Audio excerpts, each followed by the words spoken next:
Hi guys, welcome back to my channel. So today's video is going to be a video about how I just randomly moved up north and I just left everything and I just thought, you know, I'm just gonna go up there and I'm just gonna start me a new life. So what happened was my mom called the cops on me a week prior for no reason. She just came home, started an argument out of thin air. Just called gaslighting. That's what gaslighters do. They come, they start arguments to get a common, goal. And so she just started an argument, and then she called the cops, and I left. When I came back, she was like, "You're not supposed to be here."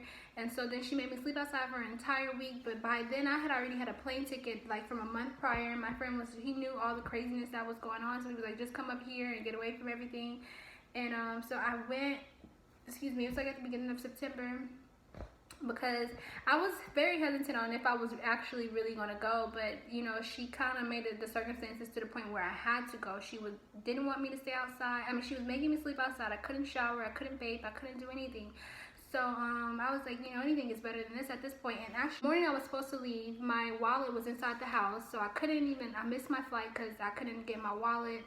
And then she came out there, she started an argument, and she finally let me in the house, but to go do something. And then she locked all my belongings in a closet that was outside that I was sleeping in. Anyway, that morning she locked all my belongings in a closet, and then I had called the police because I posted on Facebook. I'm like, oh my God, I had a flight to leave all this craziness behind, and she locked all my belongings in a closet, and she's gone.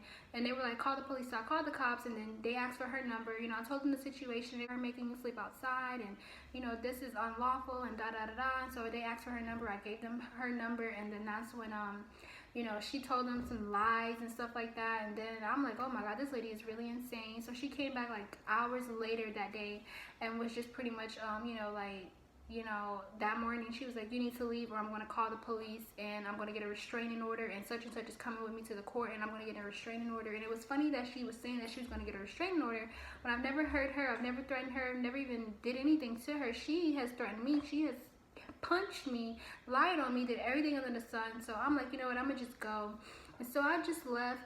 I went to this hotel. I had a flight for that day, but I'm like, I need to relax because I just went through all this stuff. I need to just be by myself for a minute. So y'all, so I just moved out of my mama's house and I came to a hotel because I'm leaving out the state tonight, and I had to carry all this bag, that suitcase, my purse, my laptop. I had to carry all this shit. I was dropping shit everywhere. This shit broke on me. And I packed this bag last minute because this bag is super organized, and so is this one. This is my graduation bear. So, but yeah, I'm at this hotel, and it's so freaking crazy. I almost broke my damn neck trying to get up here, but I'm just chilling here until I leave. It's actually not a hotel, it's a motel. I'm only gonna be here for a couple hours, so. Yeah, so I'm gonna be here for a little minute. So this is crazy as fuck because I'm literally moving and my Uber driver couldn't drive. This nigga was pressing on the brake every 5 seconds. He could not drive. But I'm nervous, I'm scared. I've had people think that I was a prostitute twice already. It's only been 10 minutes. So, your credit score. My last boyfriend, -7. Was it? That day, but I checked in a hotel and I spent the night and left that next morning. The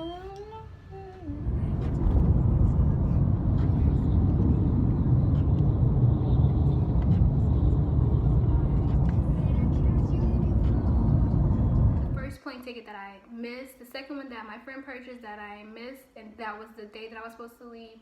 The next day that I was supposed to leave, and then I had booked the third plane ticket, and I finally went, and on my way to the airport, I got in the car, I was on my way to the airport, and then it was this song. I remember this one song was playing in the car, and it was the life track to my life. It's Would You Still Love Me the Same was playing in the car while I was on my way to the airport, and it was so crazy because I remember when me, my mom, my brother, and my sister, we were in California, we were on the beach, and at that time, I think it was 2016, 2015 or 2016, that song was really popular. I think it was 2016. That song was really popular, really popping, and that was just the soundtrack for my life at the time. I really loved that song. So for that song to be playing in the lift while I'm on my way to the airport was really weird. So that happened.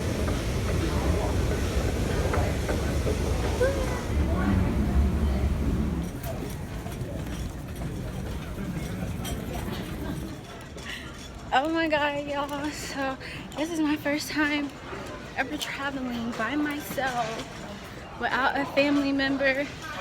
Oh, I wonder if Popeyes have the chicken sandwich. I haven't tried it yet. But anyways, I look a hot ass mess. But I didn't think I was gonna make it, but I made it. And I'm so proud of myself because I ain't never traveled without my family before. And I think I did a good job. So yes. I get on the plane and I'm on my way to my destination. I called my friend and tell her where I was going, and we talked about it, and she was like, that's good, like you need to get away, just start a new life, and that was that. So I'm on a plane and we make it to where we were going. It was only like an hour and a half flight, and then when I'm at the airport waiting, I'm at the airport waiting for my luggage, and this man, he just comes to sit beside me, and he's like, yeah, that's my daughter. And it was a girl that was on a plane with me, and he was like, I do everything for her, I give her whatever she wants. And he was like, so are you from here? And I was just like, no, I'm not from here. And he was like, where are you from? I told him. He was like, so what has brought you here? I was like, I'm just starting over, just a new chance at life. And he was like, take full advantage of it, and make the best out of this new start. And I was just like, wow, like that was some really good advice, and especially because I don't know, it was just really good advice. At the time, I was just so overwhelmed and just couldn't really believe that I was actually there, that I didn't really take his advice seriously, I guess. I don't know. But anyway, so my friend, he meets me at the airport. We get in the car, we're driving to their home, and I'm just seeing this new city and how beautiful it was. He was just telling me, oh, that's that, I just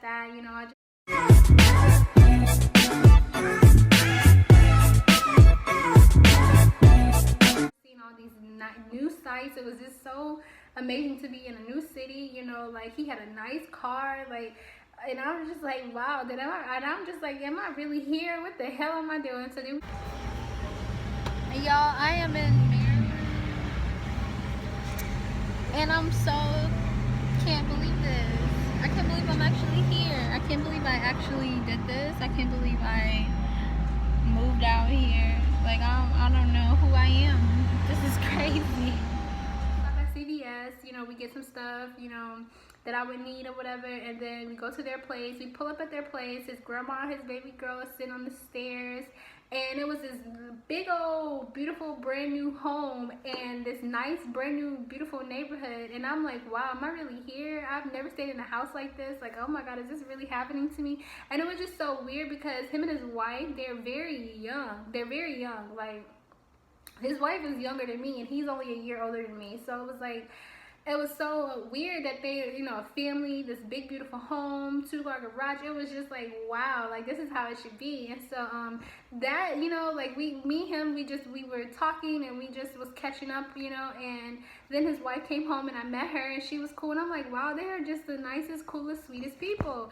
And y'all, so I am in Baltimore. I am at Justin's and Bree's home. He showed me around their home. Their home is really nice. It's beautiful. It's like a mini mansion, literally.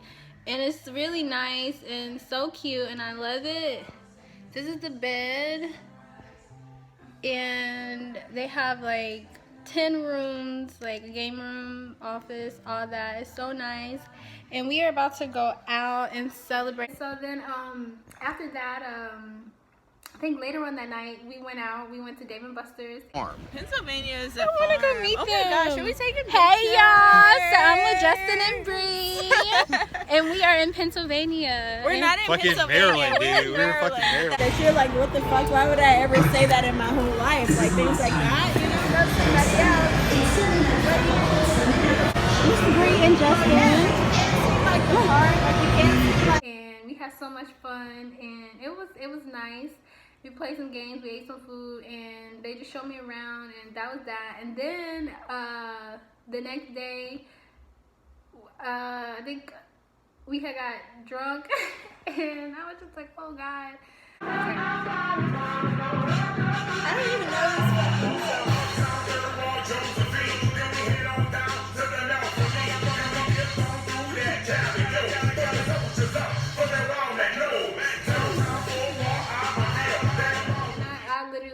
drunk I didn't want to leave the room. I was so drunk, but they were so nice. You know, I stayed up there for an entire month. And I was, you know, like for me, pretty much, like I never traveled without a family member. I never traveled without a family member. Every time I went somewhere, I was with a family member. So that was my first time traveling by myself. And it was also my first time living in a whole nother state. You know, like, yes, I visited another state, but I never lived in another state. So living in another state in a family's home, you know, that wasn't my family. Like I couldn't. It was such a blessing because back home was nothing but drama, chaos, and destruction, and people just attacking me. So being in such an environment that was so nurturing, an environment that was so loving, so peaceful. Like my friend was like, "Oh, we don't cuss in this house. We don't yell. We don't scream." You know, it was really beautiful. So I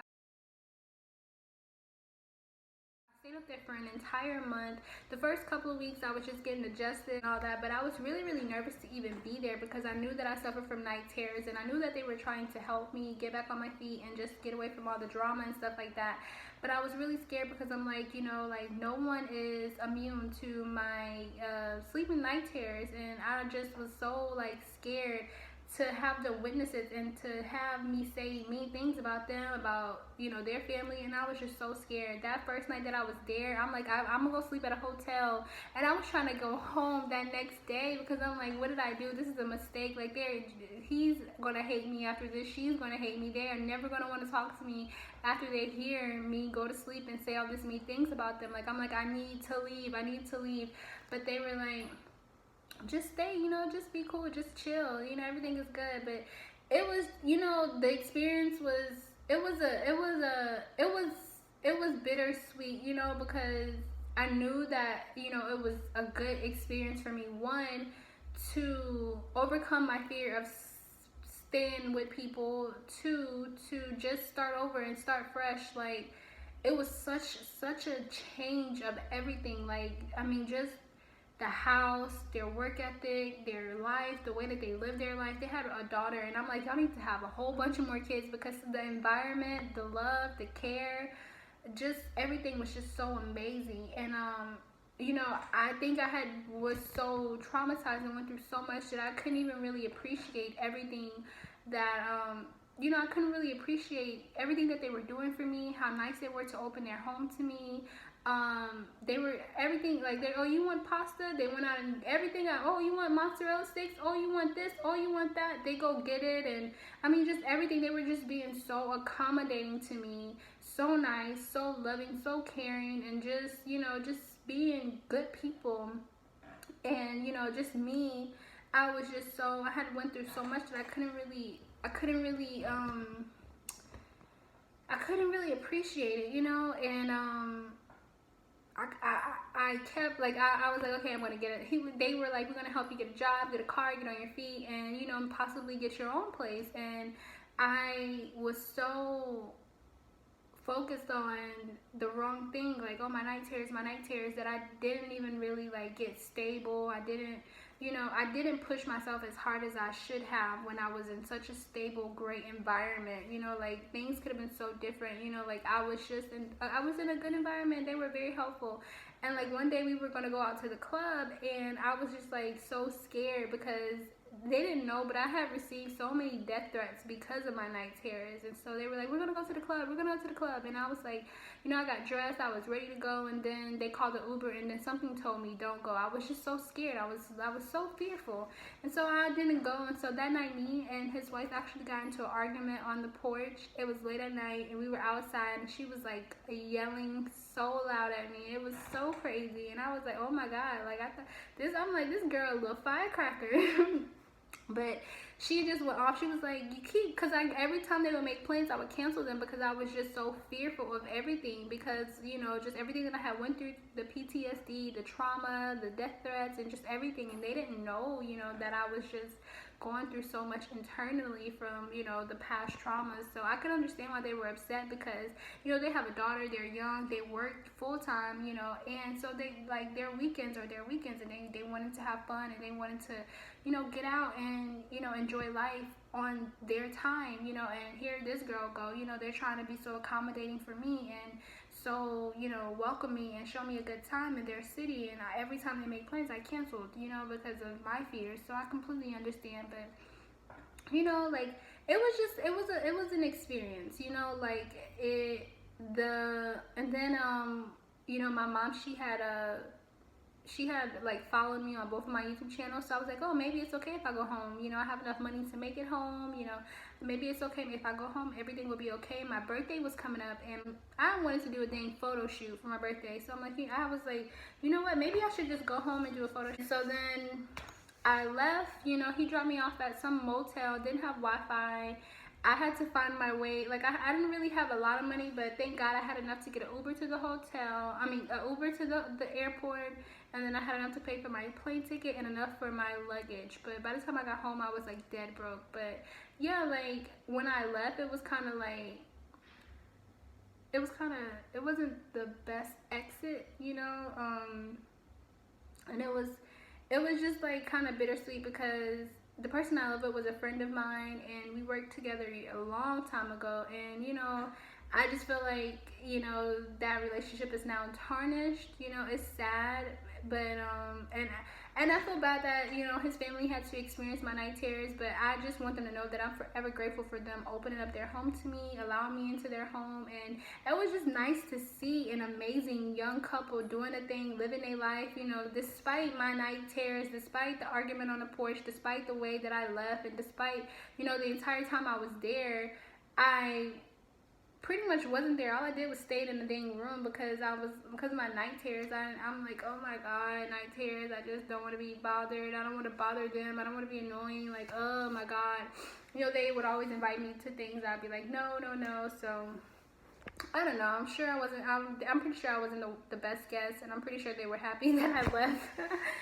And I feel bad, you know, that I even went up there, you know, but it was good to get away for a month. And I ain't gonna lie, when I did get back to Georgia, it was very peaceful.